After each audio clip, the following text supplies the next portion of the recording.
মার্কিন president Donald ট্রাম্পের Beijing সফর শেষ হতেই রানওয়েতে দেখা গেল ওয়াশিংটন ও বেইজিংয়ের মধ্যকার নজরবিহীন অনাস্থার চিত্র। ডাস্টবিনে ছুঁড়ে ফেলা হলো বেইজিংয়ের দেওয়া সমস্ত উপহার ও ফোন। বেইজিং ক্যাপিটাল এয়ারপোর্টে দাঁড়ানো মার্কিন প্রেসিডেন্টের বিশেষ বিমান এয়ারফোর্স ওয়ান, আর তার ঠিক পাশেই রাখা ছিল একটি ডাস্টবিন। তাতেই একে একে ফেলে দেওয়া হয়েছে চীনের দেওয়া উপহার, মেডেল, পরিচয়পত্র, এমনকি সফরকালীন ব্যবহারের জন্য দেওয়া ট্রাশ বার্নার ফোনও। নিউ ইয়র্ক পোস্টের হোয়াইট হাউস প্রতিনিধি অ্যামেলি গুডিন সামাজিক যোগাযোগ মাধ্যমে জানান, মার্কিন প্রতিনিধি দলের জন্য নির্দেশনা ছিল অত্যন্ত কঠোর। চীন থেকে পাওয়া কোনো কিছুই বিমানে তোলা যাবে না।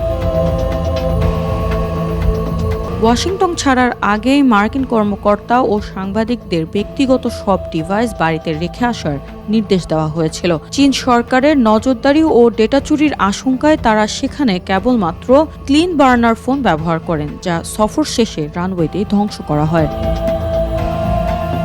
পুরো সফরে নিরাপত্তা আর গণমাধ্যমের প্রবেশাধিকার নিয়ে দুপক্ষের কর্মকর্তারা বারবার বিতণ্ডায় জড়ান।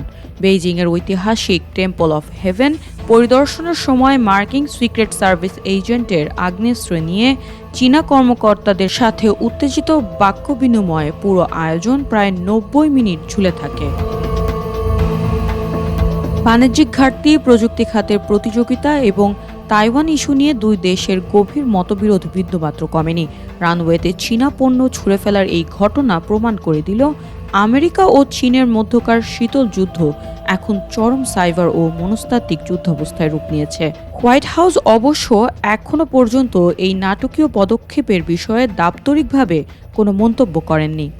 I would say it's one of the weakest right now